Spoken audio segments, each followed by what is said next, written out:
ஆரம்பிக்கின்றோம். அதற்கான வருத்தத்தையும் தெரிவித்துக் கொள்கின்றேன். சகோதர சகோதரிகளே, கிட்டத்தட்ட நம்ம பத்திரிகையாளர் சந்திப்பு 2 வாரத்துக்கு அப்புறம் நம்ம பண்றோம். நிறைய முக்கியமான பிரச்சனைகள் உங்கள் மூலமாக மக்களுக்கு எடுத்து சொல்ல வேண்டும். குறிப்பாக நேற்று நடந்திருக்கக்கூடிய அமைச்சரவை மாற்றம், அதில் ஆவடி நாசர் அவர்களை அமைச்சரவையிலிருந்து விடுவிக்கப்பட்டு புதிதாக டிஆர்பி ராஜா அவர்கள் அமைச்சரவையில் நம்முடைய மாண்புமிகு முதலமைச்சர் திரு மு க ஸ்டாலின் அவர்கள் உள்ளே கொண்டு வந்திருக்கின்றார். குறிப்பாக ஆவடி நாசர் அவர்களை பொறுத்தவரை பல பிரச்சனைகளை மக்கள் மன்றத்திலே நாங்கள் வைத்து கொண்டே இருந்தோம். நியூட்ரிஷன் கிட் ஊழல் ஆரம்பித்து 77 கோடி ரூபாய், அதிலிருந்து ஆரம்பித்து தொடர்ச்சியாக திமுகவினுடைய தேர்தல் அறிக்கையில் பால் விலையை ஒரு பக்கம் உயர்த்துவோம் என்று சொல்லியிருந்தார்கள், இன்னொரு பக்கம் ஆவின் பாலை 3 ரூபாய் குறைப்போம் என்று சொல்லியிருந்தார்கள். ஆனால் அதற்கு நேர்மாறாக 2022 அந்த ஒரு ஆண்டில் மட்டும் 3 முறை ஆவின் பாலினுடைய விலை உயர்த்தி இருக்கிறாங்க. அதிலும் குறிப்பாக அந்த ஆரஞ்சு கலர் சேஷே 12 ரூபா உயர்த்தியிருக்கிறாங்க. இது எல்லாமே மக்கள் மன்றத்தில் தொடர்ந்து பாரதிய ஜனதா கட்சி நம்முடைய தலைவர்கள் வைத்து கொண்டிருந்தார்கள். இதில் ரொம்ப முக்கியமாக ஒரு விஷயத்தை மக்கள் மன்றத்தில் வைக்கணும்னா, இந்த பிப்ரவரி மாதம் 2 மாதங்களுக்கு முன்பு குறிப்பாக கிரீன் கலர் ஆவின் சேஷே இதையெல்லாம் சரி பண்ணுறதுக்காக அதனுடைய ஃபேட் கண்டென்ட் 4.5% 3.5% ஃபேட்டை குறைச்சிட்டாங்க. ஒரு பக்கம் அவங்களால விலையை விவசாயிகளுக்கு உயர்த்தி கொடுக்க முடியலை, இன்னொரு பக்கம் பாலோட ரேட்டையும் குறைக்க முடியல. ஆனால் பாலோட ரேட்டை கண்ட்ரோல் பண்ணுறதுக்காக ஃபேட் கண்டென்ட்டை குறைச்சிருக்காங்க. பிப்ரவரி மாதத்தில் கிரீன் சேஷே ஆவின் பார்த்தீங்கன்னா ஃபேட் கண்டென்ட்டு 4.5% 3% இந்தியாவில் எங்கேயுமே நடக்காது, தமிழ்நாட்டில் பண்ணிட்டு இருக்காங்க. இதையெல்லாம் தாண்டி பால் விலை உயர்வுக்கு ஜிஎஸ்டி தான் காரணம் நாசர் அண்ணன் சொன்னார். அதுவும் கூட பத்திரிகை நண்பர்கள் பொய் என்று நீங்கள் சொன்னீங்க. அதெல்லாம் தாண்டி ஜனவரி 24ஆம் தேதி அவருடைய தொண்டர் ஒருவரின் மீது கல்லெடுத்து அடிக்க போனாங்க. அதனால் முதலமைச்சர் அவர்கள் ஆவடி நாசர் அவர்களை அமைச்சரவையிலிருந்து விடுவித்து புதிதாக ஒரு மாற்றத்தை ஏற்படுவதற்கு முயற்சி எடுத்திருக்கின்றார். அதற்கு நிச்சயமாக ஆவடி நாசர் அவர்களை விடுவித்ததற்கு பாரதிய ஜனதா கட்சி எங்களுடைய பாராட்டுக்களை தெரிவித்துக் கொள்கின்றோம், இதை வரவேற்கின்றோம். புதிதாக வந்திருக்கக்கூடிய அமைச்சராவது தேர்தல் அறிக்கையில் சொல்லியிருக்கிறத செய்வாங்கன்னு நம்புறோம். தேர்தல் அறிக்கையில் 2, 1 பால் கொடுக்கக்கூடிய விவசாயிகளுக்கு கொடுக்கக்கூடிய பணத்தை உயர்த்த வேண்டும், எண்டு கன்சியூமருக்கு ஆவின் விலையை குறைக்கணும். இது ஒரே ஒரு விதத்தில் மட்டும்தான் சாத்தியம். அட்மினிஸ்ட்ரேட்டிவ் கண்ட்ரோல் சரியாக இருந்து அட்மினிஸ்ட்ரேட்டிவ் காஸ்ட்டை கரெக்டாக அவங்க கண்ட்ரோல் பண்ணால் மட்டும்தான் ஒரு பக்கம் விலையை குறைத்து இன்னொரு பக்கம் உயர்த்த முடியும். புதிதாக வந்திருக்கக்கூடிய அமைச்சர் அவர்கள் முதலமைச்சர்கள் அறிவுரையின் பேரில் செய்யட்டும் அப்படின்னு நாங்கள் வேண்டி விரும்புகிறோம். இந்த நேரத்தில் இரண்டாவது டிஆர்பி ராஜா அவர்களை இண்டஸ்ட்ரீஸ் மினிஸ்டராக உள்ள கொண்டு வந்திருக்காங்க. இதில் என்ன நிலைப்பாடுன்னு தெரியல. நம்முடைய இந்த அமைச்சர் அரசை பொறுத்தவரை எந்த குடும்பம் தமிழகத்தில் அதிகமாக இண்டஸ்ட்ரீஸ் வச்சிருக்காங்களோ அவர்களுக்கு தான் இண்டஸ்ட்ரீஸ் மினிஸ்டர் கொடுக்கணும். அப்படின்னா டிஆர்பி ராஜா மொத்தமாக அதில் பொருத்தமானவர். அவருடைய சகோதரர், அவருடைய தந்தை, அவங்க குடும்பத்தில் பிறந்தவங்க மட்டுமே பார்த்தீங்கன்னா கிட்டத்தட்ட 20 நிறுவனத்திற்கு மேலே இருக்கு. அது எல்லாத்துலேயுமே இருக்காங்க. செல்வகுமார் பாலு அவங்க, ராஜ்குமார் பாலு, சக்திவேல் முத்துக்குமார் அவங்க, தேவி காஞ்சனா அவங்க, நேத்ரா செல்வகுமார் அவங்க, டிஆர்பி ராஜா அவங்க பேரில் மொத்தமாக பார்த்தோம்னா Aristo Telemedia, Aristo Telenet, Chakra Woods, Jio Property, Golden Transport, Golden Roads, Golden Watts, King Estate Security, Kings India Chemical, Kings India Power, Live Cars, Maya Automobile, Maya Motor Cycle, Meenam Export, Meenam Fishery, Save Infratech, Shakti Power Solution, Star Hitty Hospitality, Twice Digital Private Limited, Twice Holding. கிட்டத்தட்ட அவருடைய குடும்பம் அனைத்து துறையிலுமே TRP ராஜா அவருடைய குடும்பம் எல்லா துறையிலும் நிறுவனத்தை நடத்திக்கிட்டு இருக்காங்க. ஒரு பக்கம் அவருடைய தந்தையார் டிஆர் பாலு ஒன்று இருக்காங்க. இன்னைக்கு காலையில் தான் சைதை நீதிமன்றத்தில் என் மீது ஒரு டிஃபமேஷன் கேஸை அவரே பர்சனலாக ஃபைல் பண்ணியிருக்காங்கன்னு கூட கேள்விப்பட்டேன். ஸோ இண்டஸ்ட்ரீஸை பொறுத்த வரைக்கும் முதலமைச்சர் அவர்கள் என்ன ஐடியாவில் கொடுத்துருக்காங்க, முதலமைச்சர் கொடுப்பதற்கு எல்லாம் மரபு இருக்குது, மாண்பு இருக்குது. பட் இருந்தாலும் இது திறம்பட அவர்களால் செயலாற்ற முடியுமா? இண்டஸ்ட்ரீஸ் மினிஸ்டருடைய குடும்பம் ஒரு பக்கம் சாராய ஆலை வச்சுருக்காங்க, இன்னொரு பக்கம் தமிழ்நாட்டில் சாராயத்தினால் சாவுகள் அதிகமாகி கொண்டிருக்கிறது.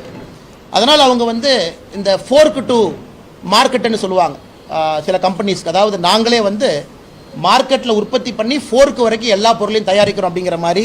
குறிப்பாக இந்த திராவிட மாடல் அரசு சாராயத்தை உற்பத்தி பண்ணுறதுலேருந்து சாராயத்தை விற்பது வரைக்கும் முழு கண்ட்ரோலை நாங்களே எடுத்துக்கிறோம் அப்படிங்கிறக்காகத்தான் டிஆர்பி ராஜா அவருடைய நியமனம் நம்ம காட்டுது.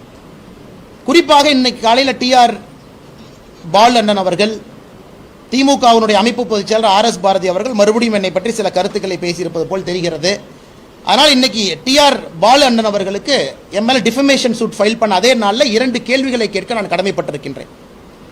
23 ஏப்ரல் 2008 பாராளுமன்றத்தில் TR பாலு அவர்களை எதிர்த்து அனைத்து இந்திய அண்ணா திராவிட முன்னேற்ற கழகத்தினுடைய ராஜ்யசபா MP திரு மைத்ரேயன் அவர்கள் ஒரு கேள்வி அனுப்புறாங்க. குறிப்பாக காவேரி பேசினில் இருக்கக்கூடிய ONGC கெயில் இந்த 2 நிறுவனங்கள் காவேரி பேசினிலிருந்து வரக்கூடிய கேஸை TR பாலு அவர்கள் தன்னுடைய சொந்த நிறுவனத்திற்கு குறைந்த விலையில் கொடுக்க வேண்டும் என்று நிர்பந்தித்திருக்கின்றார் என்று. குறிப்பாக அவருடைய நிறுவனமாக இருக்கக்கூடிய Kings India Chemical, Kings India power corporation, இந்த 2 நிறுவனத்திற்குமே அவர் துறை சார்ந்த ONGC கெயில் காவேரி பேசினில் எடுக்கக்கூடிய கேஸை குறைந்த விலை கொடுக்க வேண்டும் என்று. அதற்கு TR பாலு அவர்கள் பதில் சொல்றாங்க, இந்த கம்பெனி மூடாமல் இருப்பதற்காக நிறைய பேர் எங்கிட்ட வேண்டுகோள் விடுத்தாங்க. அதனால பெட்ரோலியம் மினிஸ்டர்ட்ட ஒரு வார்த்தையை நான் சொன்னேன். அவர் ஆங்கிலத்தில் சொன்ன எக்ஸாக்ட் வேர்ட் என்னன்னா, to avoid the closure of the company at the request of the employee I put a word to my friend the petroleum minister to render ஜஸ்டிஸ்னு சொல்றாங்க. ஸோ இவர் இன்னைக்கு சைதை நீதிமன்றத்தில் போய் எம் மேல டிஃபமேஷன் சூட் போட்டிருப்பது நகைப்புக்குரிய விஷயம். அதாவது அமைச்சராக இருக்கும் பொழுதே தன்னுடைய பதவியை தவறாக பயன்படுத்தியவர் பாராளுமன்ற அவை குறிப்பில் இன்னைக்கு இருக்கு.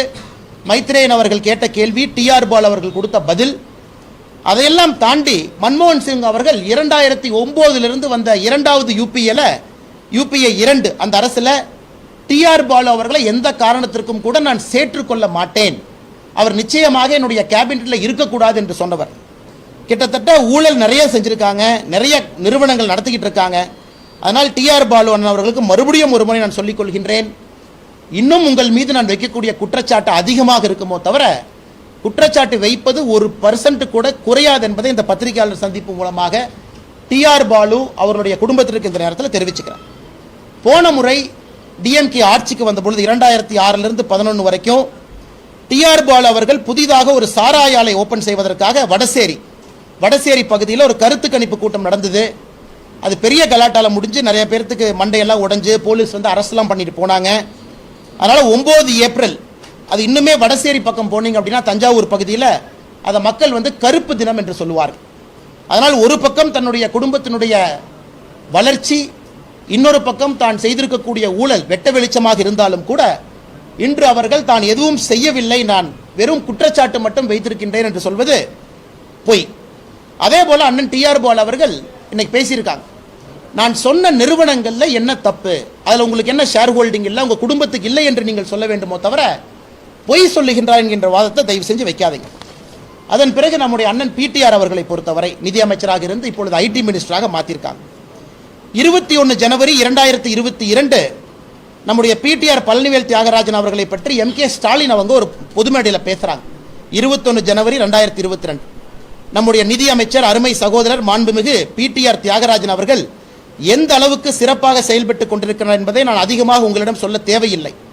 இன்னும் வெளிப்படையா சொல்லணும்னா, பெருமையா சொல்லணும்னா, பூரிப்பா சொல்லணும்னா, 3 தலைமுறைகளாக இந்த மாநிலத்தின் வளர்ச்சிக்கு தங்களை அர்ப்பணித்துக் கொண்ட குடும்பத்தை சார்ந்தவர் PTR.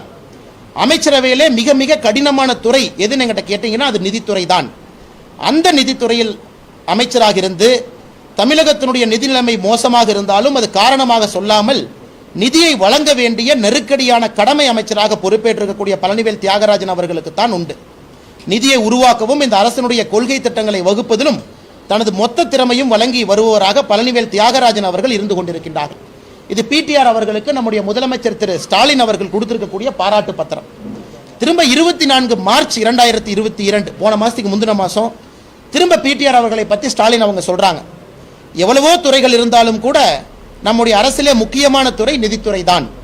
அந்த நிதித்துறை பொறுப்பை ஏற்றுக்கொண்டிருக்கக்கூடிய அமைச்சர் எனது அருமை சகோதரர் மாண்புமிகு PTR தியாகராஜன் அவர்கள் மிக சிறப்பான வகையில் தன்னிடத்தில் இருக்கக்கூடிய அனுபவங்களை எல்லாம் வைத்து அவர் வெளிநாடுகளில் பெற்றிருக்கக்கூடிய பல நல்ல அம்சங்களை எல்லாம் மனதில் தேக்கி வைத்துக் கொண்டு அந்த பணியை மிக சிறப்பாக செய்திருக்கின்றார் என்று சொன்னால் உள்ளபடியே அவர் பாராட்டுக்குரியவராக அவர் இயங்கிக் கொண்டிருக்கின்றார் என்று 2 மாசத்துக்கு முன்னாடி சொல்லியிருக்காங்க. அப்படி இருக்கும் பொழுது நம்முடைய முதலமைச்சர் அவர்கள் நேற்று PTR அவர்களுடைய துறையை மாற்ற வேண்டிய காரணம் என்ன? ஒரு பக்கம் திராவிட மாடல் அரசினுடைய பிராண்ட் அம்பாசிடராக PTR அவர்கள் இருந்தார். இந்தியா முழுவதுமே குறிப்பாக தமிழகத்தினுடைய சாதனை, அதிலும் டிஎம்கேவனுடைய சாதனை, திராவிட மாடலுடைய சாதனையை தொடர்ந்து பிடிஆர் அவர்கள் பேசிக் கொண்டிருந்தார். அந்த பிடிஆர் டேப் அது வந்த ஒரே காரணத்திற்காக திரு பிடிஆர் அவர்களை நிதித்துறையிலிருந்து மாற்றி ஐடி துறைக்கு அவர் அனுப்பியிருப்பது எந்த காரணத்திற்கு கூட ஏற்றுக்கொள்ள முடியாத காரணம். தவறு அவர் செய்யவில்லை, தவறு செய்திருப்பது திமுகவினுடைய முதல் குடும்பம். ஸோ இன்னைக்கு ஸ்டாலின் அவர்கள் பப்ளிக் ப்ராசிக்யூட்டரை வச்சு நேற்று முன்தினம் என் மேல் ஒரு டிஃபமேஷன் கேஸ் போட்டிருக்காங்க.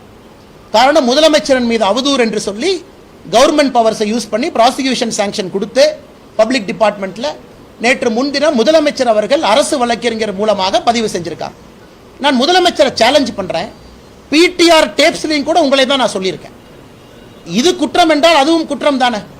சென்னை மெட்ரோல நீங்கள் லஞ்சம் வாங்கி இருக்கின்றீர்கள் என்று சொன்ன அதே அண்ணாமலை தான் பிடிஆர் டேப்ல உங்களுடைய மகனும் மருமகனும் உங்களுடைய குடும்பமும் 30,000 கோடி ரூபாய் சம்பாதித்திருக்கின்றீர்கள் என்றும் நானும் அதைத்தான் சொல்றேன். அதனால் அதற்கு ஒரு நியாயம், இதற்கு ஒரு நியாயம் வேண்டாம் முதலமைச்சர் அவர்கள். அதனால் உங்களிடம் அன்போடு வேண்டி கேட்டுக்கொள்கின்றேன், மறுபடியும் நீங்கள் பப்ளிக் டிபார்ட்மெண்ட்டை பயன்படுத்தி மறுபடியும் ப்ராசிக்யூஷன் சாங்ஷனை கொடுத்து அந்த பிடிஆர் டேப்பை நான் ரிலீஸ் பண்ணதுக்காக மறுபடியும் என் மீது நீங்கள் அரசு வழக்கறிஞர் மூலமாக இன்னொரு டிஃபமேஷன் கேஸ் நீங்கள் போட வேண்டும் என்று கேட்டுக்கொள்கின்றேன். காரணம், அந்த டேப்பு கோர்ட்டுக்கு வரணும், அந்த டேப்பை நீதிபதி ஆராயணும், அந்த டேப்பு ஃபொரன்சிக்கு போகணும். அது மட்டும் இல்ல, நீதிமன்றத்தில் முழு டேப்பையும் ஒப்படைப்பதற்கு தயாராக இருக்கின்றேன். 1 மணி நேரத்திற்கு மேலே நடந்திருக்கக்கூடிய முழு டேப்பும் நீதிமன்றத்திற்கு செல்லும். இன்னும் பல விஷயங்கள் அதில் இருக்கு. ஏன் நான் 3வது டேப் 4வது டேப் ரிலீஸ் பண்ணலினா, பிடிஆர் அவர்கள் இதிலே பகடைக்காயாக ஆக வேண்டாம் என்கின்ற ஒரே பயத்தினால தான். பிடிஆர் இதில் பகடைக்காயாக நீங்கள் பயன்படுத்தி பிடிஆரை மாத்திட்டு அந்த துறைக்கு இன்னொரு அமைச்சரை போட்டுட்டு மறுபடியும் நீங்கள் அரசை நடத்தி விடலாம் என்று முதலமைச்சர் நினைத்தால் அது பகல் கனவு. அதனால் நிச்சயமாக நீங்கள் இதுக்கும் என் மேல ஒரு ப்ராசிக்யூஷன் கேஸ் போடணும். காரணம், இதில் பிடிஆர் தப்பு பண்ணல, தப்பு செஞ்சிருக்கவங்களை பற்றி பிடிஆர் பேசியிருக்கார். அதனால் நீங்கள் அதில் மட்டும் போட்டு தப்பிச்சுக்கலாம்னு நினைக்காதீங்க. நீங்கள் ப்ராசிக்யூஷன் சாங்ஷன் வாங்கி என் மேலே கேஸ் போட்டீங்கன்னா முழு டேப்பையும் நீதிமன்றத்தில் ஒப்படைப்பதற்கு நான் தயாராக இருக்கின்றேன். நீதிமன்றம் கோர்ட் ஆர்டர்டு இண்டிபெண்டன்ட் என்கொயரி அதில் நடத்தப்பட வேண்டும். குறிப்பாக இந்த கருத்துக்கள் மட்டுமல்ல, இன்னும் பல 5-6 கருத்துக்கள் இருக்கு, இன்னும் பல ஸ்பெசிஃபிக்காக இருக்கு. அதை பற்றியும் கோர்ட் ஆராய வேண்டும், அதன் மீது நடவடிக்கை எடுக்க வேண்டும். அதனால் ஒரு குடும்பம் டைனாஸ்டியை ப்ரொபகேட் பண்றதுக்காக டிஆர்பி ராஜா, செயலற்ற இருந்த அமைச்சர் ஆவடி நாசரை ரிமூவ் பண்ணிட்டீங்க. அதே நேரத்தில் பிடிஆர் அவர்களை தூக்கி அவர் பேசிய ஒரே காரணத்துக்காக நிதித்துறையிலிருந்து ஐடிக்கு அனுப்பிச்சிருக்கீங்க. இதை நிச்சயமாக நாங்கள் ஏற்றுக்கொள்ள முடியாது. அதனால் முதலமைச்சர் அவர்களுக்கு மறுபடியும் நான் சவால் விடுக்கின்றேன், இரண்டும் ஒரே குற்றம் தான். உங்களை பொறுத்தவரை முதல் குற்றம் என்றால் பிடிஆர் ஆடியோ டேப்பை ரிலீஸ் பண்ணதும் குற்றம் தான். அதுவும் உங்களுடைய இமேஜுக்கு களங்கம் ஏற்படுத்தி இருக்கு. ஏன்னா நீங்க பப்ளிக் ப்ராசிக்யூட்டர் வச்சு சொல்லும்போது சொன்னீங்க, முதலமைச்சர் என்கின்ற அந்த பதவிக்கு களங்கம் ஏற்படுத்தி இருக்கின்றார் அண்ணாமலைன்னு சொன்னீங்க. அப்படி இருந்தால் இரண்டாவதும் களங்கம் நான் ஏற்படுத்தியிருக்கேன். அதுக்கும் நீங்க தயவு செஞ்சு ஒரு கேஸ் போடுங்க, மொத்தமாக பார்த்துக்கலாம். இதை தாண்டி டிஎம்கேவை சார்ந்தவர்கள் கொடுத்திருக்கக்கூடிய டிஃபமேஷன் சூட், அக்கா கனிமொழி அவர்கள் 1 கோடி, கலாநிதி வீராசாமி அவர்கள் 10 கோடி, உதயநிதி ஸ்டாலின் அவர்கள் 50 கோடி, டிஆர் பாலு அவர்கள் 100 கோடி, ஆர்எஸ் பாரதி அவர்கள் 500 கோடி. இது இல்லாம பிஜிஆர் எனர்ஜி 500 கோடி, இது இல்லாம ஆர்எஸ் பாரதி 100 கோடி, அது இல்லாம செந்தில் பாலாஜி அவர்கள் 3 டிஃபமேஷன் சூட்டு 10 கோடி 10 கோடி 10 கோடி, அது இல்லாம டிஎம்கேவனுடைய லாயராக இருக்கக்கூடிய அவர் ஒரு 20 கோடி. இந்த மாதிரி நிறைய போட்டிருக்கீங்க. மொத்தமாக இதுவரை 1461 கோடி ரூபாய்க்கு டிஎம்கே அதனை சார்ந்த நண்பர்கள் எல்லாமே டிஃபமேஷன் சூட் போட்டிருக்கீங்க. 1461 கோடி. உலகத்தில் எங்கேயாவது இது நானும் செக் பண்ணேன். இந்திய வரலாற்றில், இந்தியன் டெமோக்ரஸியில் ஒரு தனி மனிதன் மீது ஒரு கட்சி இதுவரை சுதந்திரத்திற்கு பிறகு 1461 கோடி ரூபாய் டிஃபமேஷன் போடல. இது தமிழ்நாட்டில் முதல் முறையாக போட்டிருக்கீங்க.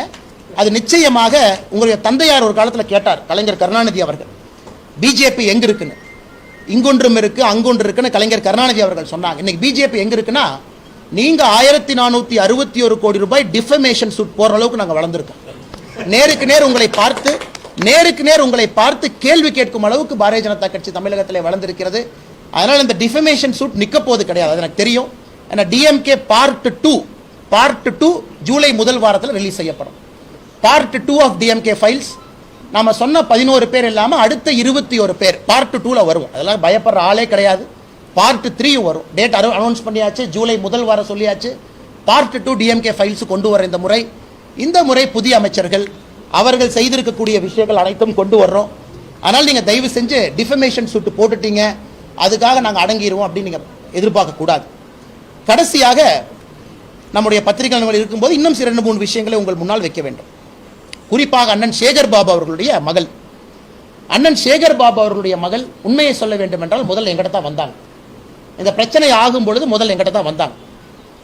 அவர்கள் வரும்பொழுது ஒரே விஷயத்தை நான் தெளிவாக சொன்னேன், ஒரு குடும்ப விஷயத்தில் ஒரு கட்சி தலையிடாது. உங்களுக்கு என்ன பிரச்சனை இருக்கோ உங்களுடைய தந்தை பெரியவங்களை வச்சு நீங்கள் முடிச்சுக்கணும். பாரதிய ஜனதா கட்சி இதை அரசியல் காழ்ப்புணர்ச்சியாக சேகர் பாபு அவர்கள் இன்னொரு கட்சியில் இருக்காங்க, இதை நாங்கள் பயன்படுத்துவோம், அதுக்கு வரவே மாட்டோம். தயவு செஞ்சு நீங்கள் கோர்ட்டுக்கு அணுகலாம். நீதித்துறை இன்னும் நியாயமாக இருக்கிறது, காவல்துறை நியாயமாக இருக்கிறது. காவல்துறையை போய் நீங்கள் அணுகுங்க. உங்களுக்கு இங்கே நம்பிக்கை இல்லையா, கர்நாடகாவுக்கு போங்க, கர்நாடகா காவல்துறையை நீங்கள் போய் அணுகுங்க. எங்கே நம்பிக்கை இருக்கோ அங்கே போங்க. அதே போல் அவரும் கூட எல்லா இடத்துக்கும் சுற்றினாங்க. ஆனால் இத்தனை நாளாக நான் சொல்லலை, இன்னைக்கு சொல்ல வேண்டிய கட்டாயம் இருக்குது. அதனால் பத்திரிகையாளர் சந்திப்பில் நான் சொல்கிறேன். காரணம், எப்பொழுதுமே ஒரு குடும்ப விஷயத்தில் ஒரு கட்சியாக தலையிடக்கூடாது என்பதில் பாரதிய ஜனதா கட்சி நாங்கள் தெளிவாக இருக்கின்றோம். ஆனால் இன்று நாங்கள் பேச வேண்டிய கட்டாயம் என்னன்னா, ஒரு அரசு தன்னுடைய அரசு இயந்திரத்தை பயன்படுத்தி கண்டினியூஸாக ஒரு பையன் மேலே நான் டக்காய்டி கேஸ் போடுவேன், ஜெயிலில் பிடிச்சி வைப்பேன், பழைய வாரண்டில் எக்ஸிக்யூட் பண்ணுவேன், 2016-17 காலகட்டத்தில் இருக்கக்கூடிய நான் ஆக்டிவ் பண்ணுவேன்னு சொல்வது ஏற்றுக்கு தமிழ்நாட்டில் யாரோ ஒருத்தர் பேசணும். யாருமே பேசவில்லை என்றால் கட்சியாக எதற்கு இருக்க வேண்டும், எதற்கு நாங்கள் எல்லாம் இருக்க வேண்டும்? இது ரொம்ப தவறு. அதனால் அது குடும்ப பிரச்சனையாக இருந்தாலும் கூட ஒரு அரசு இயந்திரத்தை பயன்படுத்தி, தமிழக காவல்துறையை பயன்படுத்தி கோர்ட்டை மேனிப்புலேட் பண்ணி இந்த மாதிரி வாரண்ட் எக்ஸிக்யூட் பண்ணி ஜெயிலில் போட்டு அந்த சகோதரிக்கு மனச்சுமையை ஏற்படுத்துவது பெரிய துரோகம். இது கண்டிப்பாக இதிலே முதலமைச்சர் அவர்கள் தலையிட்டு டிஜிபிக்கு உத்தரவு இன்ஸ்ட்ரக்ஷன் கொடுக்கணும். அதாவது என்ன இருக்கோ அது லா படி, லா ஆஃப் த லேண்ட், இந்த நாட்டிற்கு என்ன சட்டம் இருக்கோ சட்டத்தின்படி செல்ல வேண்டுமோ தவிர ஒரு தனி மனிதன் மீது இருக்கக்கூடிய காழ்ப்புணர்ச்சியில் காவல்துறை செயல்படக்கூடாது. அதனால் எங்களுடைய அன்பான வேண்டுகோள், தயவு செய்து இந்த கட்சி இப்போவும் உள்ளே வருவதற்கு நாங்கள் தயாராக இல்லை. அது உங்கள் குடும்ப பிரச்சனை, அது நீங்கள் தீர்த்துக்குங்க. ஆனால் அரசு இருக்கிறது என்கின்ற ஒரே காரணத்திற்காக அரசு இயந்திரத்தை பயன்படுத்தி ஒரு சாமானிய மனிதனின் மீது நீங்கள் தொடர்ந்து வழக்கு போட்டுக்கிட்டே இருப்பீங்க அப்படின்னா இதே ஜனநாயகத்தில் இருக்கக்கூடிய பாரதிய ஜனதா கட்சி அதை பார்த்து கொண்டு சும்மா இருக்க முடியாது. ஒருவேளை அரசு தப்பு பண்ணல அப்படின்னா முதலமைச்சர் அவர்கள் இதற்கு ஒரு வெள்ளை அறிக்கை கொடுக்கணும். ஏன்னா அவருடைய அமைச்சரவையில் இருக்கக்கூடிய அமைச்சருடைய குடும்பம் சம்பந்தப்பட்டது. தமிழக மக்கள் எல்லாமே அந்த சகோதரி கதறி அழுவுறதை பார்த்துட்டு இருக்காங்க. அதனால் முதலமைச்சர் அவர்கள் வெள்ளை அறிக்கை கொடுக்கணும். என்ன ஆச்சு, ஒரு கேஸ் போட்டாங்கன்னா ஏன் போட்டிருக்கோம், அதற்கு காரணம் என்ன? அது செய்யல அப்படின்னா முதலமைச்சர் அவர்களும் நிச்சயமாக அவருடைய அதிகாரத்தை தவறாக பயன்படுத்துகின்றார் என்று தமிழக மக்கள் நிச்சயமாக அறிந்து கொள்வார்கள். இந்த விஷயத்தை பத்திரிகையாளர் நம்பர் மூலம் வைக்கணும். இதை தாண்டி உங்களுக்கு இருக்கிற கேள்விக்கு பதில் சொல்றாங்க அண்ணா. முதலமைச்சர் அவர்களுக்கு ஒரு ஸ்பெஷல் ப்ரொவிஷன் இருக்குண்ணா, அது அமைச்சர்களுக்கு முதலமைச்சருக்கு அந்த ஸ்பெஷல் ப்ரொவிஷனை பயன்படுத்தி சென்னை மெட்ரோவை பொறுத்த வரைக்கும் அவர் கேஸ் போட்டிருக்காங்க. பப்ளிக் ப்ராசிக்யூட்டர் முதலமைச்சர் சார்பாக நோட்டீஸ் கொடுத்துருக்காங்க. இது கரெக்டு தான், ப்ரொசீஜர் ஆஃப் லால தவறு இல்லை. இப்போ முதலமைச்சருக்கு சென்னை மெட்ரோ விஷயம் களங்கத்தை ஏற்படுத்தி இருக்குன்னா முதலமைச்சரை பற்றி அவருடைய அமைச்சர் பேசியிருக்கக்கூடிய ஆடியோவை ரிலீஸ் பண்ணது அதே களங்கத்தை ஏற்படுத்தியிருக்கு. அப்படி இருக்கும் பொழுது முதலமைச்சர் இதை நான் கோர்ட்டுக்கு இழுப்பேன், இதை நான் கோர்ட்டுக்கு இழுக்க மாட்டேன்னு சொல்வதை ஏற்றுக்கொள்ள முடியாது. அதனால் தராசு தட்டில் நியாயத்தை சரியாக வச்சிங்கன்னா இதையும் நீங்கள் கோர்ட்டுக்கு இழுங்க. இதுக்கும் ஒரு டிஃபமேஷன் சூட் போடுங்க. இதில் அந்த ஆடியோ பொய் என்று சொன்னால் மட்டும்தான் உங்களுடைய டிஃபமேஷன் சூட் மேலே அப்ளிகபிள் ஆகும். நான் ஆடியோ உண்மை என்பதை ஊர்ஜிதம் செய்கிறேன், அது என்னுடைய பொறுப்பு. அதே நேரத்தில் சென்னை மெட்ரோவும் கூட சிபிஐ பிரிலிமினரி என்கொயரி ரெஜிஸ்டர் பண்ணிட்டாங்கன்னா அது டிஃபமேஷன் கிடையாது, அது சிபிஐ என்கொயரிக்கு போயிடும். சிபிஐ பொறுத்தவரை சென்னை மெட்ரோ 200 கோடி ரூபாய் கம்ப்ளைண்ட்டை நம்ம கொடுத்தாச்சு, அது சிபிஐ கையில் இருக்குது. நீங்கள் அஃபீஷியலாக சிபிஐட்ட கேட்டுக்கலாம் பத்திரிகை நண்பர்கள். அது சிபிஐ என்கொயரி பண்ணி பேசிக் எவிடன்ஸை கேதர் பண்ணிவிட்டு அவங்க சட்டத்தின்படி அதை கொண்டு போவாங்க. அதனால் முதலமைச்சரை பொறுத்தவரை ஒரு டிஃபமேஷன் சூட்டில் 200 கோடி ரூபாய் லஞ்சம், என்னுடைய இமேஜை களங்கம் பண்ணியிருக்காங்க, இவர் மேலே ஆக்ஷன் எடுக்கிறோன்னு சொல்வது கோர்ட்டில் நான் முடிவெடுத்து காட்டுகின்றேன். அது லோக்கஸ் ஸ்டாண்டியே சிஎம்க்கு இல்லை என்பதை நான் கோர்ட்டில் முடிவெடுத்து காட்டுறேன்.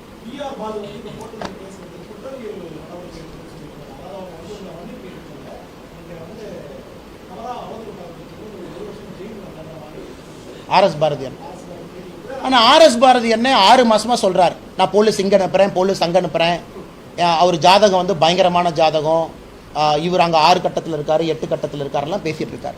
ஆர்எஸ் பாரதி அவருக்கு சேலஞ்ச் பண்ணுற உள்ள வைங்க பார்க்கலாம். நான் சேலஞ்ச் பண்ணுறேன், challenging RS Bharathi 3 time challenge பண்ணியிருக்காரு, இவரை தொடவே முடியல ஒரு நாள். ஃபர்ஸ்ட் டைம் இதே ஆஃபீஸில் 24 மணி நேரம் உட்காந்துருக்கேன். 7 மணிக்கு வந்திருக்கேன், வாங்கினேன் வரல. ஆனால் ஆர்எஸ் பாரதி இப்போ நான் சொல்கிறேன், நான் ஆர்எஸ் பாரதி அவர்களுக்கு 500 கோடி ரூபாய் ₹1 அதுக்கு ஒரு சூட் அனுப்பிச்சிருக்கேன். நான் ஆருத்ரா கேஸில் அக்யூஸ்டை கூட்டிகிட்டு போனீங்க, 3 நாள் நெம்புனீங்க. எப்படியாச்சும் அக்யூஸ்ட் வாயில ஒரு கன்ஃபெஷன் ஸ்டேட்மெண்ட்டுக்கு ட்ரை பண்ணீங்க. இந்த ஏப்ரல் 14க்கு முன்னாடி எல்லா பேப்பர்லையும் நியூஸாக கொடுத்தீங்க. டிஐபிஆர்ல இருந்து உங்களை சார்ந்த உங்கள் கட்சி நடத்தக்கூடிய பேப்பரில், கட்சி நடத்தக்கூடிய நியூஸ் சேனலில் நியூஸாக போட்டீங்க. ஆருத்ரால 80 கோடி, ஆருத்ரால 100 கோடி, ஆருத்ரால 500 கோடின்னு 5 நாள் நம்பினீங்க போலீஸ் கஸ்டடி எடுத்து. எங்காச்சு அந்த ஆருத்ரா கேஸ்? அதே ஆருத்ரா கேஸ் ஜூலை மாசத்துல நான் சொல்றேன், ஒரிஜினலா பணம் யாருக்கு போயிருக்கு? அந்த டிஎம்கே 2 ஃபைல்ஸ்ல அது இருக்கும். எந்த அமைச்சருக்கு ஆருத்ரால இருந்து பணம் போயிருக்குன்னு நான் சொல்றேன். ஏன்னா அந்த டேட்டா என்கிட்ட வந்தோன்னு நீங்க எஸ்கேப் ஆயிட்டீங்க. ஏன்னா இதே காவல்துறையில நானும் 9 ஆண்டுகள் அதிகாரியா பணியாற்றிருக்கேன். அந்த ஆருத்ரா கேஸ் எடுத்து நக்கீரன், நம்ம ஃப்ரெண்டு விகடன் நியூஸா போட்டீங்க. ஃப்ரண்ட் பேஜ் உள்ள தமிழ் பேப்பர்ல நியூஸா போட்டீங்க. இப்ப சேலஞ்ச் பண்றேன், அதே சிஐடி உங்ககிட்ட இருக்கு, அதே போலீஸ் உங்ககிட்ட இருக்கு, ஆருத்ரா கேஸ்ல கை வைங்க.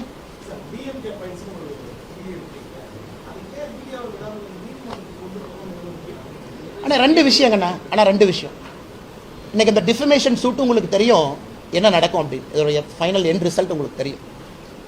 இது அனைத்துமே நீங்க டிஆர் பாலு அவர்கள் வந்து ராஜ்யசபால 2008 பேசினதை கூட ஏன் நான் சொல்றேன் அப்படின்னாங்கன்னா, ஒரு அமைச்சர் ஆன் த ஃப்ளோர் ஆஃப் பார்லிமெண்ட்ல ஒத்துக்கிறாரு. என் பெட்ரோலியம் மினிஸ்டர் என் ஃப்ரெண்டுக்கு ஃபோன் பண்ணி சொன்னேன், கேஸ் கொடுங்கன்னு சொன்னேன். இவ்வளவு தவறுகள் செஞ்சிருக்கான். போட் கிளப் ரோடு என்ன இருக்கோ பிஎஸ்என் 50,000 லீஸ் லைன் எடுத்திருக்கான். டிஎம்கே அமைச்சர்களாக இருக்கும் பொழுது செய்த ஊழல்னு சொல்ல மாட்டேன், அதிகார துஷ்பிரயோகம். இதை மக்கள் மன்றத்தில் வைக்க வேண்டிய கடமை நம்ம. நாம் சொல்லியிருக்கக்கூடிய 1,34,000 கோடி கூட சொத்து வைக்கிறோம். நீங்க சொல்லுங்க, அரசியல்ல ஊழல் இல்லாத கட்சின்னு சொன்னா மக்கள்கிட்ட டிஸ்க்ளோஸ் பண்ணுங்க. How did you get that property? பவரை ஏன் மிஸ்யூஸ் பண்ணிருக்க மாட்டேன்னு நான் ஏன் சொல்லணும்? எப்படி இவ்வளவு சொத்து உங்களுக்கு வந்துச்சு? உங்க ஃபர்ஸ்ட் எலெக்ஷன் அஃபிடவிட் என்ன, கடைசி எலெக்ஷன் அஃபிடவிட் என்ன, எவ்வளவு வச்சிருக்கீங்க? இது வந்து மக்கள் மன்றத்தில் பேசும் பொருளாக வேண்டும் என்பதுதான் பாரதிய ஜனதா கட்சியினுடைய நோக்கம். அது சிபிஐ எடுப்பாங்க, இன்கம் டேக்ஸ் ரைட் நடக்கும், அது ஆட்டோமேட்டிக்காக கவர்மெண்ட் ஏஜென்சி இதே டேட்டா தான் பிக் பண்ண போறாங்கன்னா அதற்கு ஒரு நேரம் இருக்கு, காலம் இருக்கு. 5 ஆண்டுகள் அப்பீல், திரும்ப நீங்க ஹைகோர்ட் அப்பீல், திரும்ப சுப்ரீம் கோர்ட் அப்பீல், அது போயிட்டு இருக்கு. அது ஒரு பக்கம் போட்டும். இது அண்ணே நான் கேட்கல என்னங்கண்ணே தவறு, நான் கேட்பது ஒரே லாஜிக் கேட்கிறேன். இதே திரும்ப ரிவர்ஸ் லாஜிக் அண்ணா. பிடிஆர் அவர்களை பத்தி முதலமைச்சர் அவர்கள் சொன்னது உங்களுக்கு படிச்சு காட்டினேன். ஜனவரியில் என்ன சொல்லியிருக்காரு, மார்ச்ல என்ன சொல்லியிருக்காரு. அப்ப 2 மாசத்துல முதலமைச்சர் அவர்களுக்கு மனமாற்றம் ஏன் வந்திருக்கு? அதுவும் தமிழ்நாடு தான் இன்னைக்கு இந்தியாவில் ஒன் ஆஃப் த ஹையஸ்ட் டெப்ட் இருக்கக்கூடிய மாநிலம், 7,20,000 கோடி. அப்ப நிதி அமைச்சர் முதலமைச்சரை பொறுத்தவரை பெஸ்ட் அங்க இருக்கணும். பெஸ்ட் நீங்களே சொல்லியிருக்கீங்க. அப்படி மாத்திரம்னா என்ன காரணம்? இந்த மாதிரி பல குழப்பங்கள் முதலமைச்சர் அவர்கள் தான் இதை ஏற்படுத்துறாங்க, நாங்க ஏற்படுத்தலாம். மக்களுக்கு ஏகமனதாக தெரிய ஆரம்பித்திருக்கிறது. டிஎம்கே அரசை பொறுத்தவரை ஊழலிலே அவர்கள் திளைத்திருக்கின்றார்கள். அதை கேள்வி கேட்கிறாங்க. அதை டைவர்ட் பண்ணி என் மேல கேஸ போட்டாங்கன்னா மக்கள் கேள்வி கேட்க மாட்டாங்கன்னு டிஎம்கே நினைக்கிறது. சீப்பை ஒழிச்சு வச்சா கல்யாணத்தை நிறுத்திடலாம்னு அவங்க நினைக்கிறாங்க. அது எப்படி நடக்கும்?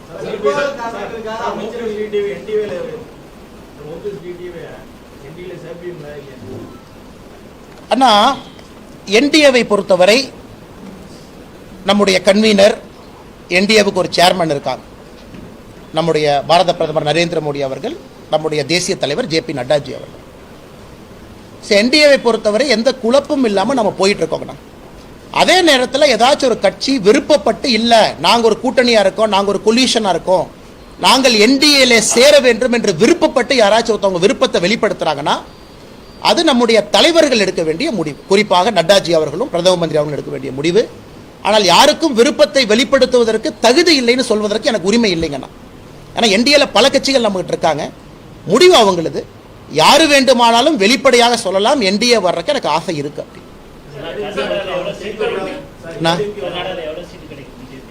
கர்நாடகாவை பொறுத்தவரை ஒரு கடுமையான தேர்தலுங்கண்ணா. காரணம் 1985க்கு பிறகு கர்நாடகாவில் ரூலிங் கவர்மெண்ட் 2வது முறையாக ஆட்சிக்கு வரல. அதை இந்த முறை பாரதிய ஜனதா கட்சி உடைக்கும் என்கின்ற நம்பிக்கை எங்களுக்கு இருக்கு. கர்நாடகாவில் 113 தாண்டணும். 113 யார் தாண்டுறாங்களோ அவங்க ஆட்சி அமைப்பாங்க. 6 பார்ட்டுமே ரொம்ப வித்தியாசமான பார்ட்டு. கர்நாடகா தமிழ்நாடு மாதிரி ஒரே மாதிரி வாக்களிக்காதுங்கண்ணா. நார்த் கர்நாடகா வேற மாதிரி, சவுத் வேற மாதிரி. அதனால் எங்களுடைய நம்பிக்கை பாரதிய ஜனதா கட்சி நாளை வாக்கு எண்ணிக்கையும் போது 113 தாண்டிரும் அப்படிங்கிற எங்களோட நம்பிக்கை இருக்கு. நாளைக்கு பார்க்குறோம். ஆனால் கர்நாடகாவை பொறுத்த வரைக்கும் நான் கணிக்கிறது ரொம்ப கஷ்டங்கண்ணா. மற்ற மாநிலத்தை கணிக்கிறது வேற, கர்நாடகா கணிக்கிறது வேற. காரணங்கண்ணா, கர்நாடகாவுடைய நார்த் பார்ட் வந்து மராத்தா டாமினேட்டட். கல்யாண் கர்நாடகா அது வேற மாதிரி, சென்ட்ரல் கர்நாடகா வேற மாதிரி, மைசூர் கர்நாடகா வேற மாதிரி, பெங்களூர் கர்நாடகா, கோஸ்டல் கர்நாடகா. அதனால் கர்நாடகாவை பொறுத்தவரை எப்பொழுதுமே எக்ஸிட் போல் தவறாக தான் சொல்லும். 2018 அது நடந்திருக்கு, 23 நடந்திருக்கு. எக்ஸிட் போலை பொறுத்த வரைக்கும் ஜேர்னலிஸ்ட் அவர்களுக்கு தெரிஞ்சதை வச்சு அவங்க ட்ரை பண்ணியிருக்காங்க. பாவம், whatever they could do it. But நாளை கிரவுண்ட் லெவலில் நம்ம பார்த்துருக்கோம், அந்த எழுச்சியை பார்த்துருக்கோங்கன்னா. So single largest party SLP ஆக பாரதிய ஜனதா கட்சி வரும். 113 சீட்டை தாண்டுவோங்கிற நம்பிக்கை எங்களுக்கு இருக்குது. It's a very complex election, ரொம்ப டஃப்பான எலெக்ஷன். அது ஆண்டவனுடைய முடிவு, மக்களுடைய முடிவு. அதற்கு மேலே நாங்கள் உழைப்பை போட்டிருக்கோம். பன்னீர்செல்வம் வந்து டிடிவி தினகரனை சந்திச்சிருக்காரு. தொடர்ந்து அதிமுக ஒருங்கிணைப்பாளர்ன்ற பேர்ல இயங்கி வரக்கூடிய பன்னீர்செல்வம் வந்து டிடிவி சந்திப்பை எப்படி பார்க்குறீங்க? ஆனால் இன்னொரு கட்சியினுடைய உட்கட்சி பிரச்சனையோ, அவர்கள் ஏன் சந்தித்தார்கள், எதற்கு சந்தித்தார்கள் என்று சொல்வதோ நிச்சயமாக எங்களுடைய வேலை இல்லை. பாரதிய ஜனதா கட்சியை பொறுத்தவரை அதிகாரப்பூர்வமாக நம்முடைய தேசிய தலைவர் நட்டாஜி அவர்களும், நம்முடைய உள்துறை அமைச்சர் அமித்ஷாஜி அவர்களும், எடப்பாடி பழனிசாமி அண்ணன் அவர்கள், அவங்க கூட ஒரு 6 அமைச்சர்கள் வந்து டெல்லியில் சந்திச்சாங்க சமீபத்தில். நீங்கள் அதை பார்த்துருப்பீங்க. அதற்கு பின்பு எடப்பாடி அண்ணன் பத்திரிகையாளர்கிட்ட பேசியிருக்காங்க, நாங்களும் பேசியிருக்கோங்கண்ணா. இதில் வந்து ஏன் சந்திச்சாங்க, ஃப்யூச்சர் எப்படி இருக்கும், அதை பற்றி நான் சொல்கிறது சரியாக இருக்காதுங்கண்ணா. நம்ம கட்சியில் அதிகாரப்பூர்வமாக சில விஷயத்தை உங்களுக்கு தெளிவுபடுத்தி இருக்கின்றார்கள். அதே நேரத்தில் அந்த கட்சி எடுக்கப்பட்ட முடிவு தான், நாங்கள் அந்த முடிவு எடுக்கலிங்கண்ணா. கோர்ட்டெல்லாம் டெசிஷன் எடுத்து அவங்க செயற்குழுவை பற்றியெல்லாம் கோர்ட்டு கமெண்ட் பண்ணி அதன் பிறகு ஒரு முடிவு அறிவிக்கப்பட்ட பிறகு தான் டெல்லியில் வந்து நம்முடைய தேசிய தலைவரும் நம்முடைய உள்துறை அமைச்சரும் கூட்டு பார்த்தாங்க. அது வரைக்கும் நாம் வந்து we maintained silence, we maintained equidistance. எந்த பக்கம் போகாமல் நடுநிலைமையாகத்தான் நாம் இருந்தோம். இப்பொழுதும் பன்னீர்செல்வம் அண்ணன் அவர்கள் மீது தனிப்பட்ட முறையில் நம் கட்சியில் இருக்கக்கூடிய அனைத்து தலைவர்களுக்கும் பெரிய கௌரவம் இருக்கிறது. அது நம்முடைய பிரதமராக இருக்கட்டும், உள்துறை அமைச்சராக இருக்கட்டும், தேசிய தலைவராக இருக்கட்டும். அது அண்ணன் ஒரு கேள்வி கேட்டாங்க, அது என்ன ஃபார்மில் என்ன ஷேப் அப்படிங்கிறது தலைவர்கள் முடிவு பண்ணுங்கன்னா. என்னை பொறுத்தவரை இது என்னோட ப்ரீஃப் இல்லைங்கண்ணா. நம்ம ப்ரீஃபுங்கிறது என்டிஏ, இப்போ அதில் அனைத்து இந்திய அண்ணா திராவிட முன்னேற்ற கழகம், பாரதிய ஜனதா கட்சி, இந்த ப்ரீஃபில் தான் நம்ம வேலை செஞ்சுட்டு எல்லாரும் சேர்ந்து ஒரு வேட்பாளர் நிறுத்தணும்னு ஒரு முடிவு பண்ணிக்கிட்டு அதுபடி ஒரு வேட்பாளர் நிறுத்தப்பட்டார். ஆனால் அங்கே தோல்வி தான் சந்திக்க வேண்டியது 66,000 ஓட்டில். அதே போல நாடாளுமன்றன்றது இந்தியா முழுக்க நடக்கக்கூடிய தேர்தல். தமிழகத்தில் நீங்கள் ஒரு 2 இலக்க எண்ணில் பாஜகவும் வேணுன்ற சூழ்நிலையில் அதிமுக ஒன்றிணைந்து செயல்பட்டாலே பாஜகவுக்கும் அது வலுவாக இருக்கும் காலத்தில். ஆனால் அதிமுக எப்படி இருக்க வேண்டும், ஃபார்ம் அண்ட் ஷேப் வந்து அதை வந்து அதிமுக முடிவு செய்து விட்டார்கள் அண்ணா. இதுக்கு மேலே அப்பீல் மெக்கானிசம் அது வேற, அதனுடைய சீனியர் தலைவர்கள் அவங்க முடிவெடுத்துட்டாங்க. பாரதிய ஜனதா கட்சியை பொறுத்தவரை எங்ககிட்ட எந்த அதிமுக எந்த ஃபார்ம் அண்ட் ஷேப்பில் இருக்காங்களோ அவர்களோடு நாங்கள் வேலை செய்கின்றோம். அது நம்முடைய தலைவர்கள் உறுதி செய்கிறாங்க. அதிமுக இப்படி இருக்கணும் அப்படி இருக்கணும்னு சொல்வதற்கான கருத்துரிமை எங்களுக்கு இல்லை என்பது என்னுடைய நிலைப்பாடுங்க.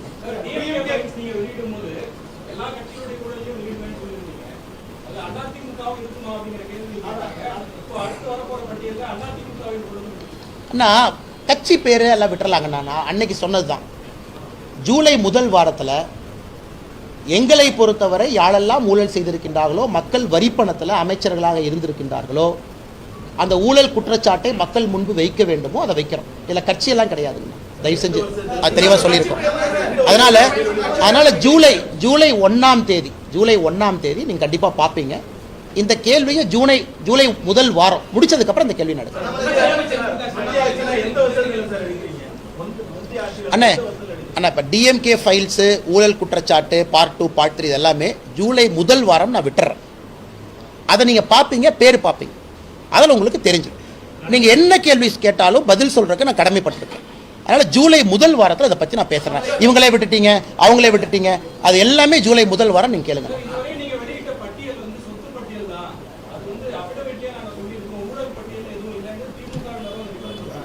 எங்கேயுமே அவங்களுடைய அஃபிடவிட்டில் இது கிடையாதுங்கண்ணா. இதில் இருக்கக்கூடிய கிட்டத்தட்ட 80% விஷயங்கள் அவங்களுடைய அஃபிடவிட்டில் இல்லை. அஃபிடவிட்லேருந்து அஃபிடவிட் ஜெராக்ஸ் காப்பியை போட்டு போயிருப்போமே. நாம் சொல்லியிருக்கக்கூடிய மணி லாண்ட்ரிங் அஃபிடவிட்டில் நேச்சுரலாக இல்லை, நோபல் ஸ்டீல்ஸ் இல்லை, டைரக்டர் இதில் இல்லை, பணம் எப்படி போய் ரவுண்ட் ட்ரிப்பிங்கில் வந்துச்சு இல்லை. அதனால் இதில் வந்து சொத்து பட்டியலும் இருக்குது, சொத்தை எப்படி சம்பாதித்தார்கள் என்கின்ற கேள்வியும் இருக்குது, இவங்க ஊழல் செஞ்சுக்கிட்டு இருக்காங்கிற குற்றச்சாட்டு இருக்குது. நீங்கள் அதை 3 விதமாக பார்க்கணும். 3மே நம்ம சொல்லியிருக்கோம். குறிப்பாக சபரீஷன் அவர்கள் மீது குற்றச்சாட்டு வச்சிருக்கோம். சில கம்பெனிஸ் பேரை நம்ம டிஸ்க்ளோஸ் பண்ணியிருக்கோம். இது வரைக்கும் அவங்க பதில் சொல்லலை. சில நிறுவனங்களுடைய பேரை சொல்லியிருக்கோம். அதோடு நீங்கள் MOU போட்டிருக்கீங்க, அந்த பேரை சொல்லியிருக்கோம். சில சொத்துக்களையும் வெளியிட்டிருக்கோம். அதுக்கான கேள்விகளை கேட்டிருக்கோம். அதனால் அஃபிடவிட் நீங்களே தனியாக ஒரு ஜேர்னலிஸ்ட்டாக எடுத்து செக் பண்ணலாம். ஒரு அமைச்சர் அஃபிடவிட்டாக நீங்கள் செக் பண்ணலாம். இதில் இருக்கக்கூடிய 80% அவர் அஃபிடவிட்டில் இருக்காது. என்ன கொஞ்சம் சத்தமாக கேளுங்கண்ணா.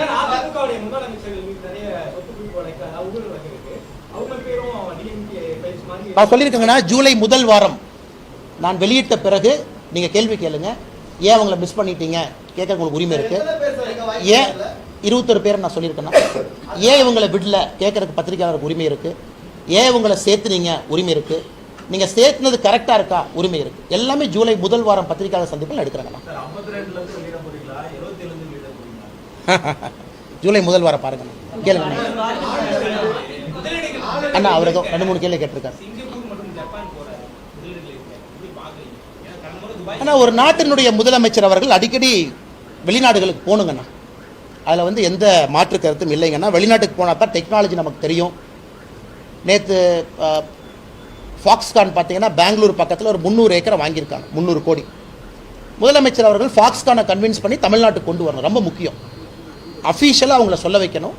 இதெல்லாம் வெளியே போனால் தான் இந்த விஷயம்லாம் நடக்கணும். தமிழ்நாட்டிலேருந்து நடக்காது. அதனால் முதலமைச்சர்கள் நிறைய சுற்றுப்பயணம் போகணும், நிறையா ஹை லெவல் டெலிகேஷன் அனுப்பணும், அமைச்சர்கள் அனுப்பணும். குறிப்பாக துபாய் முதலமைச்சர் போனதை நம்ம தப்புன்னே சொல்லிங்கண்ணா. ஆனால் துபாய் போன விதம், ஒரு பிரைவேட் ஜெட்டில் ஒரு போகிறதுக்கு முன்னாடி ஆடிட்டர் போகிறாரு, முதலமைச்சர் சந்திக்கிறவங்கள முன்னாடி துபாயில் அவங்க சந்திக்கிறாங்க, அப்புறம் நோபல் ஸ்டீல் நிறுவனம், இதெல்லாம் தான் நம்ம குற்றச்சாட்டாக வைத்தோமோ தவிர முதலமைச்சர் ஏன் துபாய் போகிறாங்கன்னு இது வரைக்கும் நம்ம கேட்கலீங்கண்ணா. முதலமைச்சர் எல்லா ஊருக்கு போட்டும், தமிழ்நாட்டுக்கு வந்து இன்வெஸ்ட்மெண்ட் கொண்டு வரட்டும். இது துபாய் போல் இல்லாமல் தமிழகத்தை வளர்த்தக்கூடிய, வளர வைக்கக்கூடிய பல நல்ல முடிவுகளை முதலமைச்சர் கொண்டு வருவார் என்று நம்புகின்றோம்.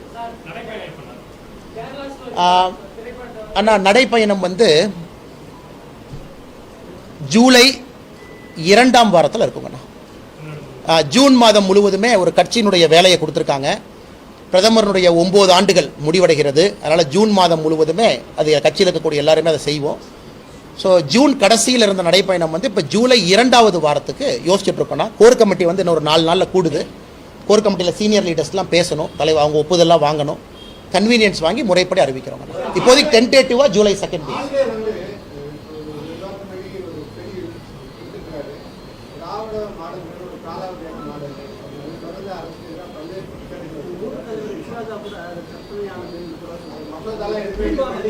நான் கண்டித்தவாக யாரை பற்றியும் இங்கே விமர்சிக்க விரும்பவில்லை. ஒரு மக்களால் தேர்ந்தெடுக்கப்பட்ட அரசு கூட ஒரு பெயரை வைப்பதற்கு அந்த அரசுக்கு உரிமை இருக்கு. அந்த அரசு என்ன பெயர் வேணாலும் வச்சுக்கலாம், ஏன்னா மக்களால் தேர்ந்தெடுக்கப்பட்ட அரசு. அதே மாதிரி அந்த பெயரை கிரிட்டிசைஸ் பண்றதுக்கும் எங்களுக்கு உரிமை இருக்கு. இது ஒரு ஜனநாயகம். இப்போ திராவிட மாடல் அரசுன்னு முதலமைச்சர் அவர்கள் முன்வைக்கிறதுக்கு 100க்கு 100% ஒரு உரிமை இருக்கு. அது ஏன் திராவிட மாடல், என்ன காரணம், ஏன் சொல்றாங்கன்னு. அதே போல் நம்ம நாராயண திருப்பதி அண்ணனோ பத்திரிகைக்கு அதிகமாக போகக்கூடிய தலைவர்களோ இது திராவிட மாடல் என்கின்ற ஒரு பெயரே இல்லை, இதுதான், இது ஒரு டெமோக்ரஸியில் ஹெல்தி ஆர்குமெண்ட் அண்ணா. ஸோ திராவிட மாடல் என்கின்ற வார்த்தை யாரும் வைக்கக்கூடாதுன்னு சொல்கிறதுக்கு யாரும் உரிமை இல்லை. திமுக வைக்கலாம், அதை தான் முன்னாடி வைக்கிறாங்க. நாங்கள் அதை ஹோல்ஸ் பிக் பண்ணி அதில் இருக்கக்கூடிய பிரச்சனைகளை மக்கள் முன்னால் வைக்கின்றோம். அதனால் நீங்கள் அப்படித்தான் ஆளுநருடைய பேச்சை பார்க்கணுமோ தவிர ஆளுநர் இன்டர்ஃபியர் பண்ணுறாங்கன்னு பார்க்கக்கூடாதுங்க.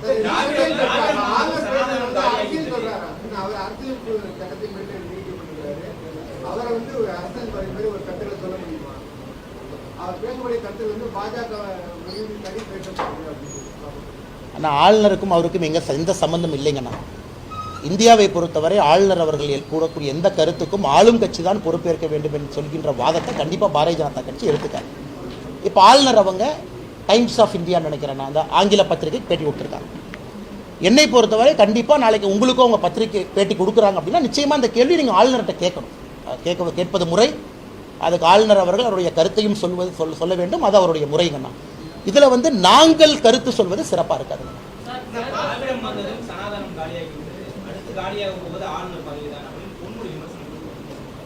விமர்சனமாக தான் பார்க்குறேங்கண்ணா. ஆளுநரை பொறுத்தவரை ஆளுநர் ஒரு கருத்து சொல்கிறாங்க, பாரதிய ஜனதா கட்சி ஒரு கருத்து சொல்லுது, அதை பொன்முடி அவர்கள் எது விமர்சனம் வைக்கிறாங்க, இது எதுவுமே தவறு கிடையாது. மக்கள் மன்றத்தில் பத்திரிகை மூலமாக தமிழ்நாட்டில் இருக்கக்கூடிய கோடிக்கணக்கான மக்கள்கிட்ட அது போகட்டும், மக்கள் முடிவு பண்ணட்டும். அதனால் பொன்முடி அவர்கள் ஒரு கருத்தை சொல்கிறாங்க, கருத்துக்கு எதிர்கருத்து. எல்லோருக்கும் ஜனநாயகத்திலே உரிமை இருக்கிறது, கருத்து சொல்வதற்கும் உரிமை இருக்கிறது, எதிர்கருத்து சொல்வதற்கும் உரிமை இருக்கிறது. லோக்சபா தேர்தலில் இரட்டை இலக்கத்தை நோக்கி நீங்க பயணம் செஞ்சுட்டு இருக்கீங்க. ஆனா கட்சி அடிப்படையில 50% கூட பூத் கமிட்டி அமைக்கப்படவில்லை அப்படிங்கிற ஒரு குற்றச்சாட்டும் இருக்குது. அதுக்கு நீங்க என்ன செய்ய? பிஜேபி பற்றி நீங்கள் என்ன கவலைப்படுறீங்க? நாங்கள் பார்த்துக்குறோங்கண்ணா. அதை அதுக்கு தான் இவ்வளோ தலைவர்கள் இருக்கோம். முடிச்சிருங்க அண்ணன் கேள்வி நான் முடிக்கல. ஆனால் அதை நாங்கள் பார்த்துக்குறோங்கண்ணா. தலைவர்கள் இருக்காங்க, சுற்றுப்பயணம் பண்ணுறாங்க, கட்சி வளர்ந்து கொண்டு இருக்கிறது. கட்சி இப்போ எங்கே இருக்குன்னு எங்களுக்கு தெரியும், கட்சி எவ்வளோ ஆரோக்கியமாக இருக்குன்னு எங்களுக்கு தெரியும். என்டி ராமாராவ் அவங்க முதலாக ஆட்சியை பிடிக்கும்போது பூத் கமிட்டி போட்டாங்கன்னா ஆட்சியை பிடிச்சாரு. அரவிந்த் கெஜ்ரிவால் அவங்க ஃபர்ஸ்ட் டெல்லி சிஎம் ஆகும்போது பூத் கமிட்டி போட்டாங்கன்னா சிஎம் ஆனாங்க. எம்ஜிஆர் 1972 கட்சி ஆரம்பித்து 77 பவருக்கு வரும்போது பூத் கமிட்டி போட்டாங்கன்னா ஆட்சியை பிடிச்சாரு. இது மக்களுக்கு தேவை ஒரு வேவ், ஒரு ரெவல்யூஷன். மக்கள் பார்ப்பது ஒரு மாற்றம். அந்த மாற்றத்தை யாரு கொடுக்குறாங்களோ கூட நிற்பாங்கண்ணா. அதனால் பூத் கமிட்டி தேவை இல்லை என்று சொல்லவில்லை. ஒரு செல்போனுமே பூத் கமிட்டி தானே. இப்போ பூத் கமிட்டிங்கிறீங்க, நீங்கள் எப்போவாச்சும் டிஎம்கே பூத் கமிட்டி பார்த்துருக்கீங்களாண்ணா? எலெக்ஷனை தவிர இல்லை. எலெக்ஷனை ஒரு ஆர்கியூமெண்ட்டுக்காக சொல்கிறேன். ஒரு பார்ட்டி ரூலிங் பவரில் இருக்கு, 5 முறை 6 முறை நீங்கள் ரூலிங்கில் இருக்கீங்க அப்படின்னா உங்கள் மேலே இருக்கக்கூடிய அந்த ரெவல்யூஷன், அந்த ஸ்பிரிட் காணாமல் போயிருங்கண்ணா. You become just another normal political party. உங்களுக்கு பூத் கமிட்டி வேண்டும். அதை வச்சு தான் நீங்கள் மக்களை போய் சந்திப்பீங்க. இப்போ உதாரணத்துக்கு டிஎம்கே பார்த்தீங்கன்னா தமிழ்நாட்டில் இப்போ இருக்கல, அதான் பழைய மிக பழமையான அரசியல் கட்சி. ஏதாச்சும் ஒரு பூத் கமிட்டி நம்ம பார்த்துருக்க மாட்டோம். எலெக்ஷன் டைமில் மட்டும்தான் ஆக்டிவேட் பண்ணுவாங்க. அதனால் பாரதிய ஜனதா கட்சியை பொறுத்தவரை நம்முடைய சக்தி என்ன நமக்கு தெரியுங்கன்னா, அதே நேரத்தில் 2024, 26 அரசியல் மாற்றம் அது நடக்கணும் அப்படின்னா பாரதிய ஜனதா கட்சி மக்கள் விரும்புகிற கட்சியாக இருக்கணும். அது எங்கள் பாலில் தான், பால் எங்கள் கோட்டில் தாங்கண்ணா இருக்குது. மக்கள் விரும்புகிற கட்சியாக நாங்கள் இருக்கிறோமா அப்படிங்கிறத அவங்க கேள்வியாக இருக்கணும். தமிழ்நாட்டை சார்ந்து பாரதிய ஜனதா கட்சி இருக்கா? உதாரணத்துக்கு கர்நாடகாவில் பாருங்கள், பிஜேபியும் மேனிஃபெஸ்டோ ரிலீஸ் பண்ணுச்சு, காங்கிரஸும் மேனிஃபெஸ்டோ ரிலீஸ் பண்ணுச்சு. காங்கிரஸ் மேனிஃபெஸ்டோ என்ன சொல்லியிருந்தாங்கன்னா மேகதாத்து கட்டியே தீர்வோம். அது தவறுனா. நாம சுப்ரீம் கோர்ட்டுக்கு போய் இவ்வளவு தூரம் கிளாரிஃபிகேஷன் கொடுத்து முதலமைச்சர் தலைமையில் ஒரு டெலிகேஷன் அனுப்பிச்சு, நாம இங்கிருந்து அதில் பிஜேபியும் டெலிகேஷனில் போய் பார்லிமெண்ட்ரி அஃபேர்ஸ் மினிஸ்டர் கிளாரிஃபை பண்ணதுக்கப்புறம் மேகதாத்துக்கு 500 கோடி ரூபாய் நாங்கள் பணத்தை ஒதுக்கியிருக்கோம், நாங்கள் கட்டியே தீருவோம்னு காங்கிரஸ் சொல்லுதுன்னா தமிழ்நாட்டு மக்களை ஏற்றுக்க மாட்டாங்க. ஆனால் பாரதிய ஜனதா கட்சி அதை சொல்லலை. கர்நாடகாவில் தேர்தல் இருந்தாலும், கர்நாடகாவில் மேனிஃபெஸ்டோ ரிலீஸ் பண்ணாலுங்கன்னா அது சொல்லலை. காரணம், அது சொல்ல முடியாது. ஏன்னா கோர்ட் ஒரு கண்டிஷன். தேர்தல் சமயத்திலையும் பிஜேபி சொல்லலை. அதைத்தான் நம்ம ஸ்டாப் பண்ணோம். பிஜேபி கர்நாடகாவில் கவர்மெண்ட் என்ன பண்ணாங்களோ அதுதான் ஸ்டாப் ஆச்சு. அதை காங்கிரஸ் மேனிஃபெஸ்டோவில் நாங்கள் வந்தவுடன் நாங்கள் இந்த டேமை கட்ட போகிறோன்னா தமிழ்நாட்டில் எத்தனை காங்கிரஸ் தலைவர்கள் அதில் பதில் சொன்னாங்க? எத்தனை காங்கிரஸ் தலைவர்கள் தவறுன்னு சொன்னாங்கண்ணா? அல்லது காங்கிரஸுடைய கூட்டணியாக இருக்கக்கூடிய டிஎம்கே அதை பற்றி ஒரு கண்டன அறிக்கை கொடுத்தாங்களாண்ணா? இதுதான் மக்கள் பார்க்குறாங்க. இதைத்தான் பாரதிய ஜனதா கட்சி உண்மையாக இருக்க வேண்டும் என்று நாங்கள் நினைக்கின்றோம். என்ன சொல்கிறோமோ உண்மையாக இருக்கணும். அந்த ஸ்டேட்டுக்கு ஒன்று பேசுறது, இந்த ஸ்டேட்டுக்கு ஒன்று பேசுறது, பக்கத்து ஸ்டேட்டுக்கு ஒன்று பேசுறது வேண்டாம் என்று நினைக்கின்றோம். 2 ஸ்டேட்டுக்கும் பிரச்சனை இருக்குன்னா நியாயமான முறையில் கோர்ட் மேண்டேட்டட் முறையில் சால்வ் பண்ணும். 2 ஸ்டேட்டுக்கும் பிரச்சனை இல்லை அப்படின்னா நம்ம ஸ்டேட்டை முன்னிலைப்படுத்தும். இதைத்தான் பாரதிய ஜனதா கட்சி செஞ்சுட்டு இருக்கு. காங்கிரஸ் செயலி இல்லைங்கண்ணா, டிஎம்கே செயலி இல்லைங்கண்ணா.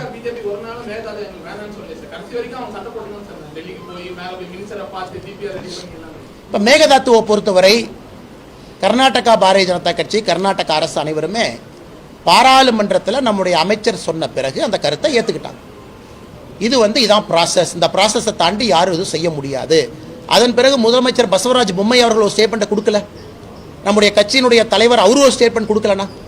பார்லிமெண்டரி அஃபேர்ஸ் மினிஸ்டர் இதுதான் பிரச்சனைன்னு சொன்னதுக்கப்புறம் முடிஞ்சு போச்சு. அது தெரிந்தும் காங்கிரஸ் அவங்க இன்னைக்கு மேனிஃபெஸ்டோவில் அதை போட்டிருக்காங்கன்னா இது நிச்சயமாக உங்களுக்கு அபத்தமாக தெரியலையாங்கண்ணா? கண்டிப்பாக அபத்தம்.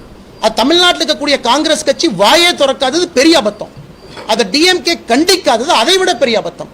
இவங்களை வச்சு எப்படி தமிழ்நாட்டு மக்களுக்கு உண்மையாக இருப்பாங்கண்ணா? அதான் என்னுடைய கேள்வி.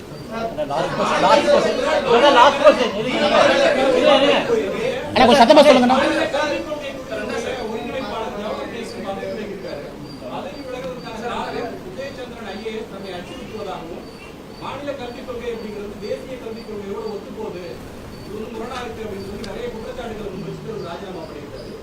உதயச்சந்திரன் அவர்கள் பல பேருக்கு அச்சுறுத்துறாரு. யாரோ ஒருத்தர் ஓப்பனா பத்திரிகையாளர் சந்திப்பில் பேசியிருக்காங்க.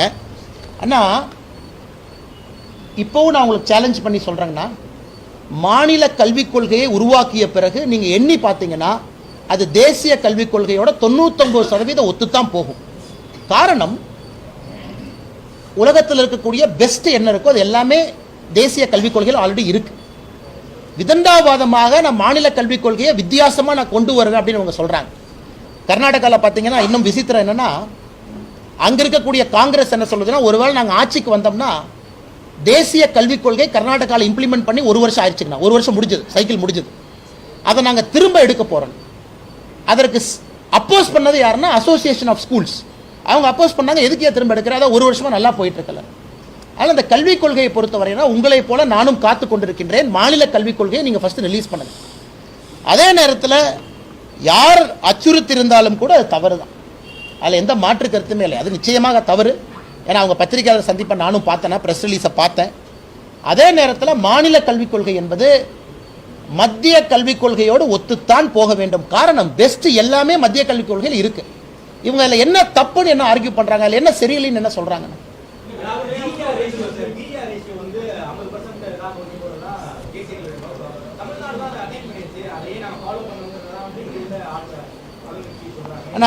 அண்ணா தமிழ்நாட்டினுடைய ஜிஇஆர் வந்துன்னா கர்ம வீரர் காமராஜர் ஐயா காலத்திலே இந்தியாவில் வந்து ஒன் ஆஃப் த டாப்பாக இருந்தோம். இன்னைக்கு 52% இருக்கும் இன்னைக்கு ஜிஆர்.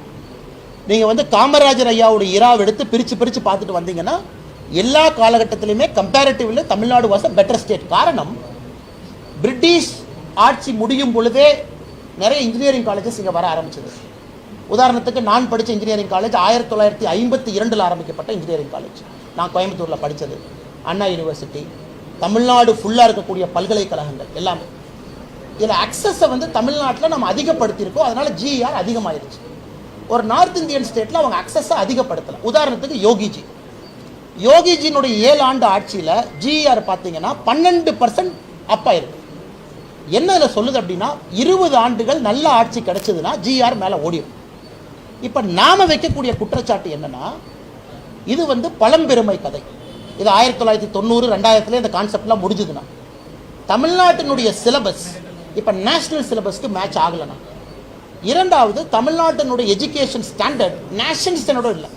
இவ்வளோ பேர் படிக்கிறாங்க, ஓகே, எவ்வளோ பேர் குவாலிட்டியாக படிக்கிறாங்க இல்லையேண்ணா? ஏசர் பாருங்கள், ஏசர் ரிப்போர்ட்டும் state of education in India ASER report last year பாருங்கள். நம்ம கர்நாடகா புதுச்சேரியை விட கீழே இருக்கும், கிளாஸ் 3 கிளாஸ் 8. அதுக்கு என்ன பதில் சொல்கிறாங்க? அதனால் நான் சொல்கின்ற ஒரே ஒரு கருத்துங்கன்னா, ஜிஆரை பற்றி தயவு செஞ்சு பேசாது. எல்லா ஸ்டேட் நம்மளை பிடிக்க போகிறாங்க. குவாலிட்டியை பற்றி பேசுங்க. குவாலிட்டி கீழே போயிட்டு இருக்கு. அதுக்கு நீங்கள் என்ன பண்ண போகிறீங்க? ஒரே ஒரு விதண்டாவாதத்திற்காக, ஈகோக்காக எனக்கு புதிய கல்விக் கொள்கை வேண்டாம் என்று சொல்பவர்கள் புதிய கல்விக் கொள்கையினுடைய நோக்கத்தையே மறுக்கிறீங்க. புதிய கல்விக் கொள்கை நோக்கம் 2ங்கண்ணா. ஒன்று அக்சசபிலிட்டி, 2வது குவாலிட்டி. 2டையுமே அதிகப்படுத்துறதுக்கு தான் நியூ எஜுகேஷன் பாலிசி. அண்ணா சத்தீஸ்கர்ல இப்போ ஒரு கேஸ் பார்த்துட்டு இருப்பீங்கன்னு நினைக்கிறேன். சத்தீஸ்கர் லிக்கர் ஸ்கேம், இடி. நான் இன்னைக்கு சொல்றேன் அண்ணா, சத்தீஸ்கர் லிக்கர் ஸ்கேம் அந்த மாடலை படிச்சுக்கங்க. தமிழ்நாட்டில் பொறுத்து இருந்து அதே மாதிரி கேஸ் வருதான்னு மட்டும் நீங்க பாருங்க.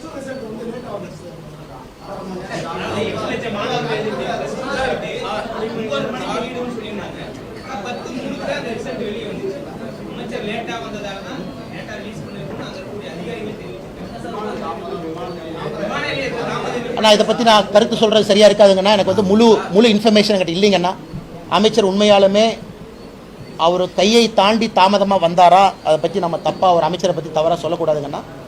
பட் என்னை பொறுத்தவரை ஒரு மாணவி 600க்கு 600 நந்தினி 600க்கு 600 எடுத்திருக்காங்க. நம்ம எல்லோரையுமே பெருமைப்படுத்தியிருக்காங்க, திண்டுக்கல்லை சார்ந்தவங்க. அதே போல் இந்த வருஷம் ரிசல்ட்டு ஓவராலாக எல்லாருமே நல்லா பண்ணியிருக்காங்க. வெரி ஹாப்பி அண்ணா. அதை பொறுத்தவரை எங்களுக்கு மிக்க மகிழ்ச்சி. ஆனால் குவாலிட்டேட்டிவாக இருக்கணும்னு நாங்கள் விரும்புகிறோம். நிறைய பேர் இன்ஜினியரிங் போகணும், மெடிக்கல் போகணும், ஐஐடி போகணும், ஐஐஎம் போகணும், எல்லா பக்கம் போகணும். அதை பொறுத்திருந்து பார்ப்பாங்கன்னா எந்த அளவுக்கு நம்முடைய மாணவர்கள் இதுக்குள்ளேயும் போக முடியுது. ஏன்னா மியர் பாஸ் என்பது வந்து ஒரு விஷயம் கிடையாதுங்கண்ணா. அதற்கு முதல்ல பாராட்டுக்கள். 2வது குவாலிட்டியாக எல்லா இடத்துக்குள்ளேயும் போகிறாங்க. குறிப்பாக நம்முடைய ஐஏஎஸ் தேர்ச்சியிலிருந்து பார்த்திங்கன்னா தமிழ்நாடு கீழே வந்துக்கிட்டு இருக்கு. அதையெல்லாம் மேம்படுத்தணும். அமைச்சர் பண்ணுவாருன்னு ஒரு நம்பிக்கை. கொஞ்சம் அந்த சினிமா ஷூட்டிங்கு, ரசிகர் மன்ற வேலையெல்லாம் குறைச்சிக்கிட்டு கான்சன்ட்ரேட் பண்ணாருன்னா நிச்சயமாக குவாலிட்டி ஆஃப் எஜுகேஷன் அதிகமாகும்.